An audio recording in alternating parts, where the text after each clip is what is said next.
সেদিন বানিয়েছিলাম লঙ্কার চপ। তো প্রথমে আমি লঙ্কাগুলো মাঝখান থেকে কেটে আমি রেখে দিয়েছি। রেখে দেওয়ার পরে আমি আলুর পুর দিয়ে যেহেতু বানাবো, তো আলুর পুর করার জন্য মশলাগুলো আমি কেটে নিয়েছি। তো কড়াইতে তেল গরম হলে একে একে মশলাগুলো দিয়ে আমি ভেজে নেব।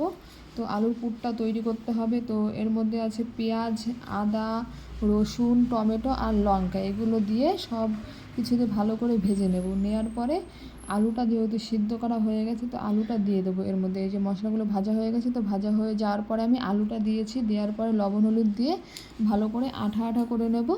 নেওয়ার পরে এটা ঠান্ডা হলে লঙ্কার মধ্যে দিয়ে তখন হলো বেসনে ডুবিয়ে আমি লঙ্কার চপটা তৈরি করে নেব। তো এই যে ঠান্ডা হয়ে গেছে, এইদিকে লঙ্কা আর এইদিকে বেসন মাখা হয়ে গেছে। তো এই যে লঙ্কার মধ্যে দিয়ে আমি বেসনে ডুবিয়ে নেব। তো লঙ্কাগুলো যেহেতু বড়, এর থেকে মাঝখান থেকে কেটে নিলে ভালো ছিল। তো এই যে আমার লঙ্কার চপ রেডি। তো যতটা দেখতে ভালো হয়নি ততটাই খেতে ভালো হয়েছে। তো ফার্স্ট টাইম বানালাম, তো এরকমই হয়েছে।